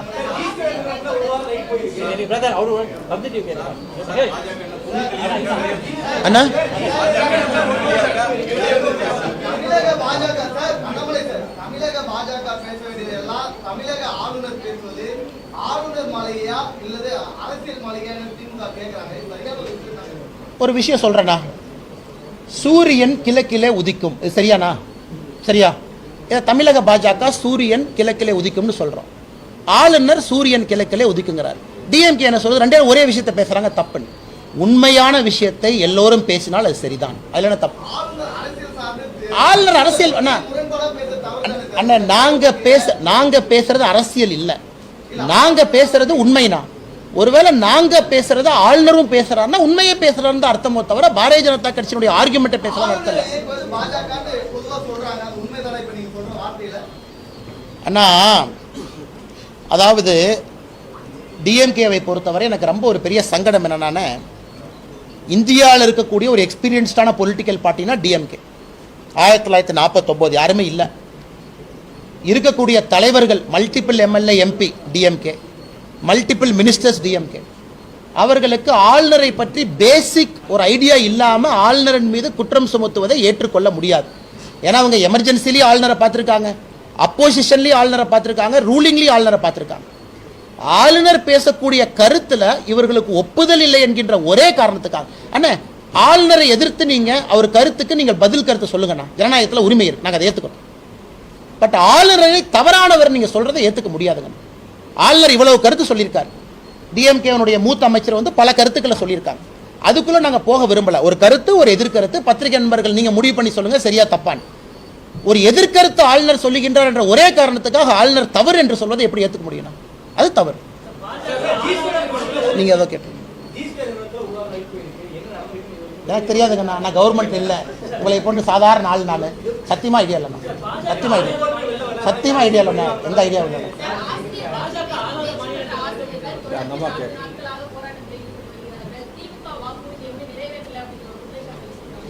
உண்மையான கேள்விங்க மேடம். நாங்கள் இதுக்கு ஒரு பெரிய கண்டன அறிக்கை கூட கொடுத்துருந்தோம். அதாவது திமுகவை பொறுத்தவரை சரி ஓகே, நீங்கள் இந்த டெட்டில் யார் பாஸ் பண்ணாங்களோ நான் எடுக்க மாட்டேன், நான் புதுசாக ஒரு எக்ஸாம் நடத்துகிறேன் நீங்கள் சொல்லுங்கள். ஒரு அரசுக்கு ரைட்ஸ் இருக்குது, இல்லைன்னு நம்ம சொல்ல. ஆனால் தேர்தல் அறிக்கையில் நீங்கள் அப்படி சொல்லலையல்ல. இவர்களை நாங்கள் திரும்ப வந்து உள்ள எடுத்து இவர்களுக்கு வேலை கொடுக்கின்றோம் என்று சொல்லிவிட்டு 2 ஆண்டுகள் கூட ஆகல, அதுக்குள்ளே மறுபடியும் ஒரு புது தேர்வு நடத்துவோம். நிறைய பேர் இங்கே வந்திருந்தாங்க மேடம், எல்லாம் 40 வயசு, 43 வயசு, 44 வயசுலாம் இருக்காங்க. அவங்க சொல்லுவது எங்கள் வாழ்க்கை ஃபுல்லாக நாங்கள் பரீட்சை எழுதிட்டு இருக்கணுமா? 3 முறை 4 முறை பரீட்சை எழுதி பாஸ் பண்ணி இந்த மார்க்கை வாங்கியிருக்கோம். அரசு நடத்தின பரீட்சை. அவங்க கேட்கறது வாழ்க்கை ஃபுல்லாக இப்படி பரீட்சை வச்சுக்கிட்டே இருப்பீங்க, அடுத்து இன்னொரு அரசு வரும், அவங்க மாற்றுவாங்க, எத்தனை டைம் எழுதுறதுன்னு. அதனால் மறுபடியும் திமுக கிட்ட சொல்கிறோம், முதல்ல வந்து நர்ஸை வந்து நீங்கள் இந்த மாதிரி காயப்படுத்தினீங்க, செவிலியர்களை. அதன் பிறகு போட்டுக்கிட்டு ஒரு பாதி நியாயம் கிடைச்சது, அவர்களுக்கு முழு நியாயம் கிடைக்கல. கொடுத்துட்டு கூட போயிருக்காங்க, நான் ஆஃபீஸ் வரல சாரி, பிறகு பாருங்க வெளியே வெயிட் பண்ணுறாங்களா. இப்போ 2வது வந்து இவர்களையும் அதே போல் நீங்கள் காயப்படுத்தி கொண்டிருக்கின்றீர்கள். அதனால் எங்களுடைய முழு ஆதரவு இவர்களுக்கு இருக்கு. வெளியே வெயிட் பண்றாங்க. இந்த பிரஸ் மீட் முடிச்சதுக்கு அப்புறம் நாங்கள் உங்களை சந்திச்சு எப்படி இதை முன்னெடுத்துட்டு போறோம் நாங்கள் பார்க்குறோங்க மேடம்.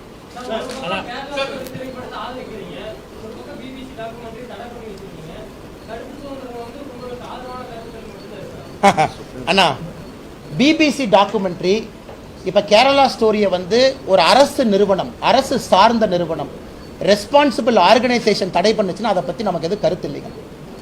எண்ட் ஆஃப் த டே ஒரு அரசு ஒரு முடிவு எடுக்குது. இப்போ வெஸ்ட் பெங்காலில் ஒரு முடிவு எடுத்திருக்காங்க, நாங்கள் வந்து கேரளா ஸ்டோரியை வந்து தடை பண்ணுறோம். பிபிசி ஸ்டோரிக்கும் சுப்ரீம் கோர்ட் போனாங்க, கேரளா ஸ்டோரிக்கும் சுப்ரீம் கோர்ட் போயிருக்காங்க. இந்தியாவில் ஒரு அரசெல்லாம் தடை பண்ண முடியாதுங்கண்ணா, அதுக்கு மேலே கோர்ட் இருக்கு.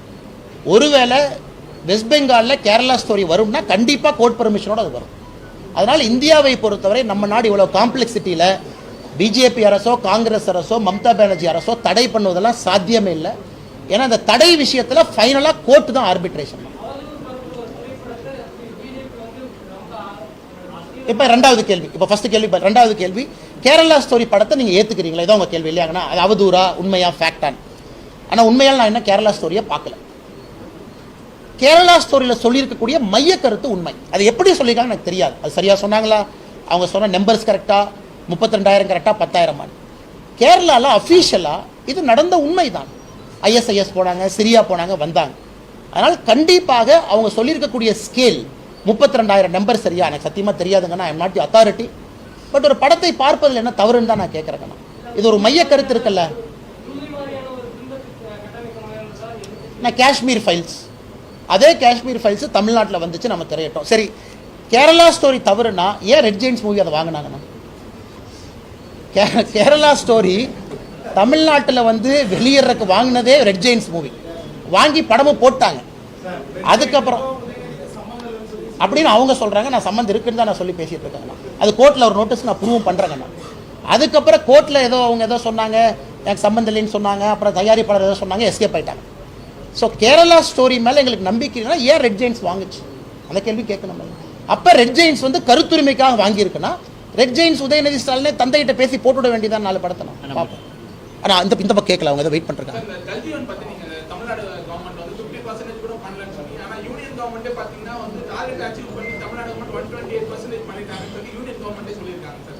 ஆனால் ஜல்ஜீவனை பொறுத்தவரை என்ன நல்ல கேள்வி தான் நீங்கள் சொல்கிறது. ஜல்ஜீவனை பொறுத்தவரை நாங்கள் மத்திய அரசுக்கு ஒரு மெமரண்டமாகவே கொடுத்துருக்கோம். ஷேகாவத் அமைச்சர் அவருக்கு தமிழ்நாட்டு அரசனுடைய ஜல்ஜீவன் டேட்டாவை நீங்கள் நம்பாதீங்கன்னு ஒரு 3 மாவட்டத்தினுடைய கள ஆய்வு ஃபோட்டோவை கொடுத்துருக்கோம். குறிப்பாக ஃபேஸ் 1 ஃபேஸ் 2. ஃபேஸ் 2ல் தமிழ்நாடு வந்து அதிகமாக காட்டியிருக்காங்க. ஆனால் நீங்கள் திருவண்ணாமலையோ வேறு இடத்துக்கு போனீங்கன்னா பைப் இருக்குது, கீழே அந்த பைப் இல்லை, தண்ணி இல்லை, வாட்டர் டேங்க் இல்லை. இது எதுவுமே செய்யாமல் தமிழ்நாடு வந்து நம்பர்ஸ்க்காக கொடுத்துருக்காங்க. நீங்கள் அதை என்கொயரி பண்ணணும். அதன் பிறகு ஷேகாவத் அமைச்சர் அவர்கள் சென்னை வரும் பொழுது நம்முடைய தமிழ்நாட்டினுடைய உயர் அதிகாரிகள்ட்டையும் இந்த கேள்வியை கேட்டுட்டு போயிருக்காங்க. தமிழ்நாடை பொறுத்த வரைக்குங்கன்னா மிச்ச டேட்டாவை நான் வந்து டிஸ்பியூட் பண்ணல, அது இன்னொரு நாள் பேசுவாங்கன்னா ஜல்ஜீவன் டேட்டாவை நாங்கள் டிஸ்பியூட் பண்ணுறோம். எங்களுடைய கள ஆய்வின்படி ஜல்ஜீவனை முழுமைப்படுத்தாமல் இவங்க நம்பர்ஸை காட்டியிருக்காங்க. தமிழ்நாடு கண்டிப்பாக பைப்பில் தண்ணி வரக்கூடியது பிலோ 50% தான், அது எபோவ் 50% இல்லைங்கண்ணா. பைப்பில் தண்ணி வருது, பைப் போட்டது கணக்கு இல்லைங்கண்ணா. பைப்பில் தண்ணி வருது பிலோ 50 தான்.